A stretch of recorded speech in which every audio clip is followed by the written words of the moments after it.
Paper को attempt करना सबसे बड़ा आर्ट्स है, वो भी नीट एग्जामिनेशन में।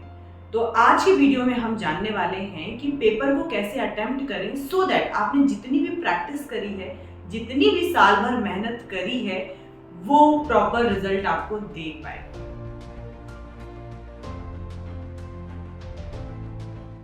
नमस्कार, मैं हूं Sunita Sanchani, trusted study abroad consultant से, और आज मैं चर्चा करने वाली हूं बहुत ही इंपॉर्टेंट टॉपिक पे। और इसीलिए इस वीडियो को अंत तक जरूर देखिएगा सो दैट आप सारे जो स्ट्रैटेजी है उसको अच्छे से समझ पाएं और अपने समय का सदुपयोग करके नीट में अच्छा स्कोर कर पाएं। जैसा कि मैंने आपको बोला कि आज हम बात करने वाले हैं कि नीट पेपर जो 4 मई को होने वाला है उसको अटेम्प्ट कैसे करें, तो क्या स्ट्रैटेजी होनी चाहिए। देखिए, आप लोगों ने बहुत सारे स्टूडेंट होंगे जो क्लास 12 के साथ ये प्रिपरेशन कर रहे हैं, बहुत सारे लोगों ने 1 ईयर 2 ईयर और 3 ईयर का जो है वो ड्रॉप लेकर भी तैयारी करी होगी। पर क्या ऐसी चीज है, क्या ऐसा कारण है जिसके कारण आपके मॉक टेस्ट में तो बड़े अच्छे रिजल्ट्स आ रहे थे, बहुत अच्छा स्कोर आ रहा था, पर आपने जब फाइनल एग्जाम दिया आपके स्कोर कम हो गए, और वो भी आपने एक्सपेक्ट नहीं किया था। तो ऐसी क्या चीज ऐसी हो सकती है? So basically this is only and only strategy and involvement जो आप ऑप्ट करते हैं या जो मेन एग्जाम के समय में आप फॉलो करते हैं। तो चलिए, सबसे पहले मैं शुरुआत करना चाहूंगी कि आप अभी जिस तरीके से प्रैक्टिस कर रहे हैं या मॉक टेस्ट दे रहे हैं, तो मैं आपको एक चीज बार बार हम लोगों ने, मैंने लास्ट वीडियो में भी ये चीज बोली है कि आप आपके माहौल का जरूर ध्यान रखें। आप अभी अगर एक कमरे में बैठकर एसी के नीचे मॉक टेस्ट पेपर दे रहे हैं बड़े आराम से, जहाँ कोई आवाज भी नहीं है, जहाँ कोई डिस्कम्फर्ट भी नहीं है, तो ऑब्वियसली आप बहुत अच्छे से इसको सॉल्व कर पाएंगे और आपका स्कोर भी बहुत अच्छा होगा।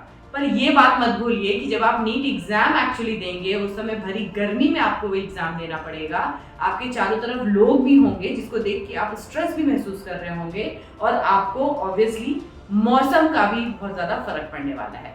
तो अभी से ही जो आपकी प्रिपरेशन है, जो प्रैक्टिस है, वो आप कुछ ऐसे ही माहौल में कीजिए। आपका माहौल का मतलब है कि आप जो है वो क्राउडेड प्लेस जो जैसे लाइब्रेरी वगैरह है वहाँ पे बैठ के इसकी तैयारी कीजिए, और बिल्कुल एसी और बहुत ज़्यादा कंफर्ट में मत कीजिए, सो दैट आपको जब आप एग्जाम दे रहे होंगे तो उस समय आपको बहुत डिस्कम्फर्ट महसूस ना हो। तो देखिए, पहली चीज जो है ये जो आपको ध्यान रखना है। पर अब हम बात करते हैं स्ट्रैटेजी की कि हमारी स्ट्रैटेजी कैसी होनी चाहिए। देखिए, बीइंग अ स्टूडेंट आप बहुत अच्छे से समझते हैं कि आपको कौन सा पार्ट, कौन सा पोर्शन जो है एग्जाम में वो सबसे पहले कवर अप करना है।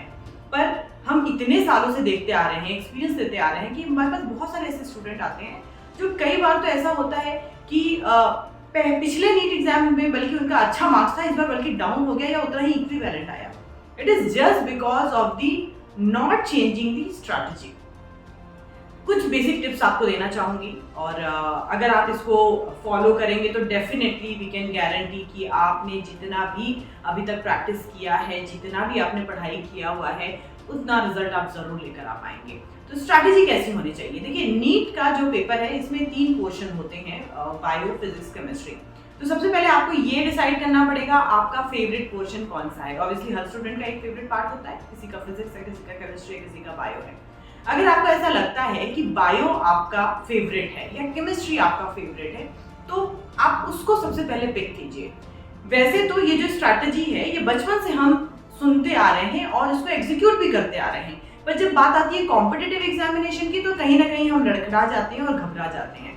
पर इसमें घबराने की आवश्यकता नहीं है। आपका जो फेवरेट जो टॉपिक है, फेवरेट पार्ट है, पोर्शन है, उसे सबसे पहले अटेम्प्ट कीजिए। और जब आप अटेम्प्ट करते हैं तो उसको आपको 3 पार्ट्स में डिवाइड करना पड़ेगा, यानी पूरे टाइम ड्यूरेशन को आपको डिवाइड करना पड़ेगा। वो टाइम ड्यूरेशन कैसा होगा?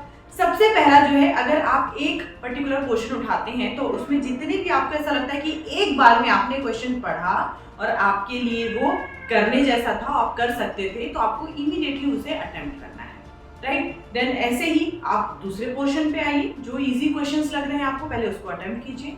देन अगेन थर्ड पोर्शन पे आइए, जो इजी क्वेश्चन लग रहा है और आपको उसका आंसर शॉर्ट पता है, वो आप उसे अटेम्प्ट कीजिए। तो ये तो पहला पार्ट हो जाएगा आपका। देन सेकंड पार्ट में आपको उन क्वेश्चंस पे ध्यान देना है जो आपको पहली बार पढ़ने में थोड़े से कॉम्प्लेक्स लगे थे। तो आप 1 बाय 1 करके, जैसे पहले आपने थोड़े से इजी क्वेश्चन आपके अकॉर्डिंगली जो है वो आपने कर लिया, देन उसके बाद जो कॉम्प्लेक्स है उसको आप छोड़ते गए। देन सेकंड टाइम में आपने कॉम्प्लेक्स वाले जो हैं उसको आपने अटेम्प्ट किया। वैसे ही आप 1 बाय 1 पोर्शन वाइज कीजिए, पहले बायो कर लीजिए, फिर केमिस्ट्री कर लीजिए, फिर फिजिक्स कर लीजिए, एंड देन थर्ड बार में आप उसको रीचेक जरूर करें। हो सकता है कई बार जब आप क्वेश्चन पेपर पढ़ते हैं बहुत सारी चीजें माइंड में चल रही होती हैं, है ना, कि इस बार कितना स्कोर कर पाएंगे, क्या कट ऑफ जाएगा, ये सारी चीजें भी बहुत सारी चीजें चलती है, ये सबको साइड में रख लीजिए। और उस समय जब आपने क्वेश्चन पढ़ा है तो हो सकता है आपने एकदम से कहीं कैलकुलेशन में आपको लग रहा है मुझे बहुत ज़्यादा टाइम लगेगा, मेरा टाइम चला जाएगा, तो उस समय उस क्वेश्चन को छोड़कर आप इसको फाइनल थर्ड टाइम में जब आप रीचेक कर रहे हैं उस समय इसे अटेम्प्ट कर सकते हैं। तो तीनों पोर्शन को 1 बाय 1 कीजिए और 3 बार डिवाइड करके कीजिए। इससे आपका एक तो सबसे पहले कि जो आपको आता है, फॉर एग्जांपल आपने बहुत मेहनत करी, आपके मॉक टेस्ट में 600, 650, 700 मार्क्स आ रहे थे, तो एटलीस्ट आप आपका 550 to 600 तक के मार्क्स तो जो है वो आप गारंटी कर लेंगे कि भाई मैंने इतना तो अटेम्प्ट कर लिया है। फिर उसके बाद अगर कोई क्वेश्चन नहीं बन रहा है तो वो आप सेकंड पार्ट में अटेम्प्ट करेंगे एज अ कॉम्प्लेक्स, और फिर उसके बाद थर्ड टाइम में आप उसको रीचेक कर लीजिए। तो 3 बार करके इसको जरूर अटेम्प्ट करें सो दैट आपका कोई क्वेश्चन छूटे भी नहीं और आप उसको प्रॉपर तरीके से सॉल्व करके कर सकें। आपने पूरे क्वेश्चन पेपर अटेम्प्ट कर लिए, पर एक चीज़ का बहुत ध्यान रखना है हमें, और वो बहुत इंपॉर्टेंट है, क्योंकि हमें जो आंसर है हमें OMR शीट में हमें जो है वो नोट करना होता है। अब कई बार हमने ये देखा है कि आप सभी लोग जो हैं बड़े कॉन्फिडेंट होते हैं कि आपने सारे क्वेश्चंस को सॉल्व कर लिया, OMR शीट को भी प्रॉपर फिल कर लिया, पर गड़बड़ी कहाँ हो जाती है पता है? सीक्वेंसिंग में।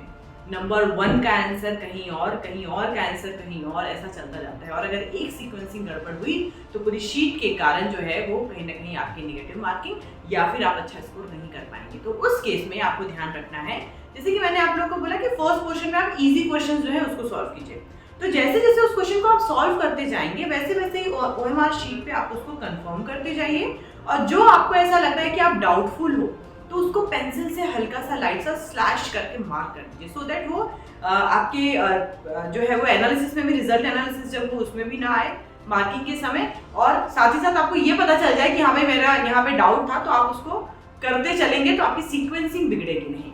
आपका कंफर्म वाला आपने कर दिया, और जो आपका कॉम्प्लेक्स लग रहा है आपको रीचेक के समय करना है उसको आपने स्लैश कर दिया, तो आपकी OMR शीट में कभी गलती नहीं होगी। सो आप एक एक करके जो है स्ट्रैटेजी को फॉलो कीजिए, और इसी तरीके से जो है आप पेपर को अटेम्प्ट कीजिए। आपकी जितनी मेहनत इतने दिनों में आपने करी है ना, वो बिल्कुल भी ज़ाया नहीं जाएगी। एटलीस्ट आपको गारंटीड आपने जितना करके आए हैं वो आप एटलीस्ट सही उसके मार्क्स जो है आपको मिल पाएंगे, क्योंकि होता ये है कि कई बार कि आप अटेम्प्ट तो सब कुछ करके आते हैं, फिर बाद में ध्यान आता है कि मैंने नंबरिंग में बड़ी गड़बड़ी कर दी, और वो एक छोटा सा मिस्टेक आपका पूरा साल खराब कर देता है। तो ऐसे ही कई वीडियोस जो है वो मेरे YouTube चैनल पे अब आते रहेंगे। आप लोग YouTube चैनल को सब्सक्राइब करके लगातार इस वीडियो से जुड़े रहें, और साथ ही साथ आप सभी को मैं बहुत सारी शुभकामनाएं देना चाहती हूँ नीट 2025 के लिए, जो कि 4 मई को होने वाला है। और बढ़िया अच्छे से तरीके से तैयारी कीजिए, खुश रहिए, पीसफुल तरीके से प्रिपरेशन कीजिए, हेल्दी रहिए, और सबसे इम्पॉर्टेंट स्ट्रेस मत लीजिए, क्योंकि स्ट्रेस लेना सबसे ज़्यादा डेंजरस चीज़ें हैं। आप भले कितनी भी तैयारी कर लेंगे, अगर आप स्ट्रेस में हैं तो आप अच्छा परफॉर्म नहीं कर पाएंगे। तो शांत मन से जो है वो पढ़ाई कीजिए, और शांत मन से ही एग्जाम को दीजिए भी। तो thank you so much for watching this video. Stay tuned.